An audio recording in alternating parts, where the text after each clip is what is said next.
Oh,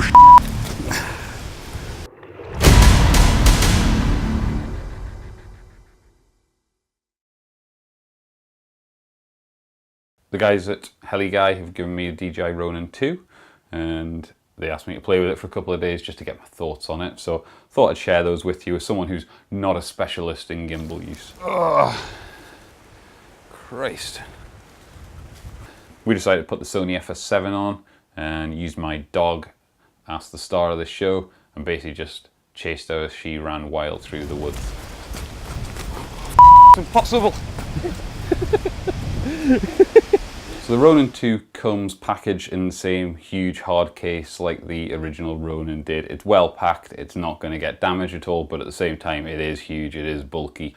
I must admit, with the original Ronin I found myself just taking the gimbal and throwing it on the back seat of the car rather than actually pulling it apart and putting it back in the box. It's the same sort of deal with this one. The box is great and protective if you go in any distance, but it also is going to take an awful lot of room. I think the first thing to note is that this is a dramatic improvement on the original Ronin. All the adjustment comes in the form of these knobs here, so you just unlock it, but instead of having to slide plates and trays manually, you can just fine-tune it with these adjustment knobs, which make it so much easier to get precise control on the balance of the gimbal.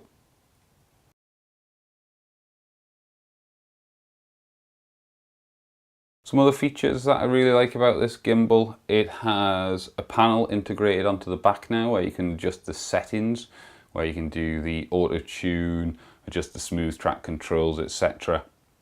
This is great. You can still do it via the Ronin 2 app on a smartphone, but one thing I really hated when you were using the original Ronin was having to dig in your pocket, get your phone out, change things. You were already, trying to manhandle the weight of a gimbal in a camera, and I found it all a bit of a faff. Here you can just go straight onto the back and adjust everything you need to, which is a great improvement. Also, the Ronin comes packaged with an awful lot. So on the gimbal itself there are numerous power outlets. You've got power outlets here, you've got it on the battery pack at the back here, you have a DC outbox right next to the camera plate at the bottom here. But it also comes with cables, so it comes with cables for power in ARRI, comes with cables with power in RED. These aren't additional extras, these are all included with the kit. Other nice feature that this gimbal has is it has an SDI cable running through it. So it has an SDI port at the back here that the camera can plug into, and then it has another SDI out just up at the top which can go into your monitor here.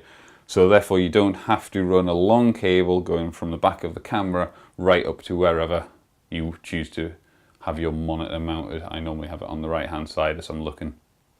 One of the really great accessories that comes with the Ronin 2 is the universal mount. It has a variety of mounting options on the top here, so you can put it onto tripods, jib arms, vehicles, and then the gimbal just slots in via the quick release plate, and it gives you a stabilized 3-axis head which you can then operate via the remote control.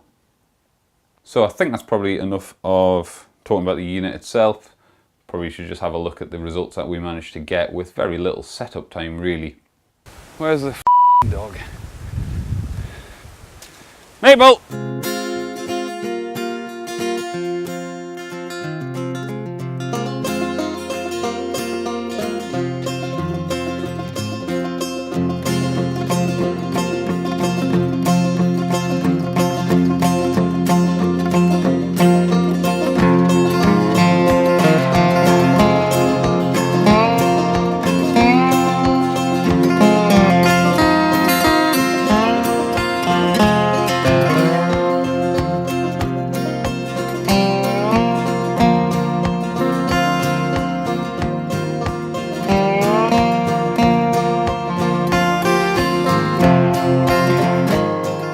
I think something needs to be said about the weight for this. I am clearly not built for manhandling gimbals. The Ronin was heavy, the Ronin 2 is equally heavy. 2 huge batteries on the back here as well. By the time you get a camera on this really does weigh an awful lot. My back is absolutely done. I don't know how anyone can do that for any length of time. So the weight of this is, for me, too prohibitive. I haven't got the strength to hold it and to run it for any length of time, and I can't see myself using this substantially unless I had some kind of harness, any kind of rig to go with it. I believe that DJI are actually in collaboration with ReadyRig and are going to sell a package of the gimbal plus a ReadyRig vest to go with it, and I can't see that I would ever buy it without that rig. I think it's an absolute necessity.